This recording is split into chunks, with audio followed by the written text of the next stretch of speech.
Hi everybody, and welcome to another edition of Jay Meditates on a Moto. Today I'm going to talk about my first motorcycle, my 2017 Honda CB1. It is a 125cc. As a beginner, I didn't want a large displacement bike that would be heavy and intimidating.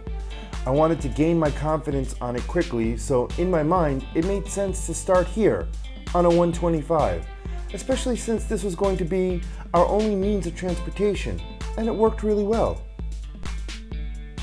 I chose Honda for two main reasons. First is reliability.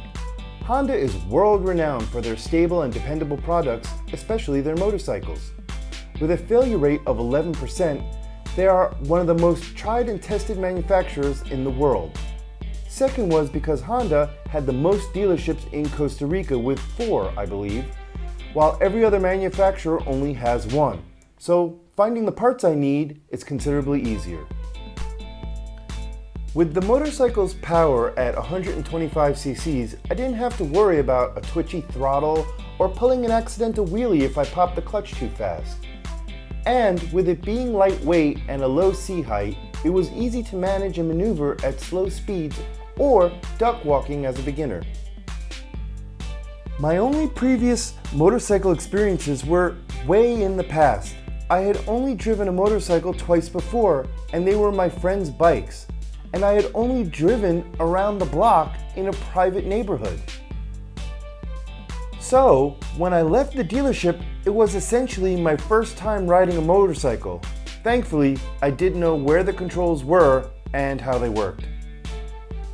My first real ride leaving the dealership was actually riding 2UP. My fiance and I rode home from the Honda dealership, and we lived over an hour away at the time. I now know this is not best practice, but we made it home safely with 0 issues. I definitely wouldn't recommend this to any other beginner. When I visited Costa Rica in the past with the intention of moving here, I noticed how many motorcycles were being driven in this country.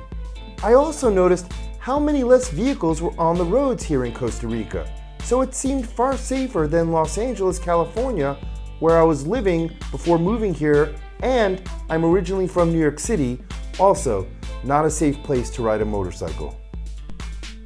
Most of the motorcycles driven here in Costa Rica are between 125 and 150 cc's. They have some larger displacement motorcycles, but the majority of the bikes here are smaller, mostly because of the cost. So, this was an inexpensive option for transportation here when we first moved to Costa Rica. One thing to share with everyone is that here in Costa Rica, the import tax is between 50 and 75%. So all vehicles, including motorcycles, are about twice the price, and so is the gas, which is why most Ticos drive these smaller motorcycles. As you can see, this is a really great bike. It's very reliable and it gets amazing gas mileage. It's also for sale, so the first $1,000 or 650 mil, same price, takes it home. Check out one of these videos coming up on the screen right here, and don't forget to like, share, and subscribe, and I'll catch you all next time.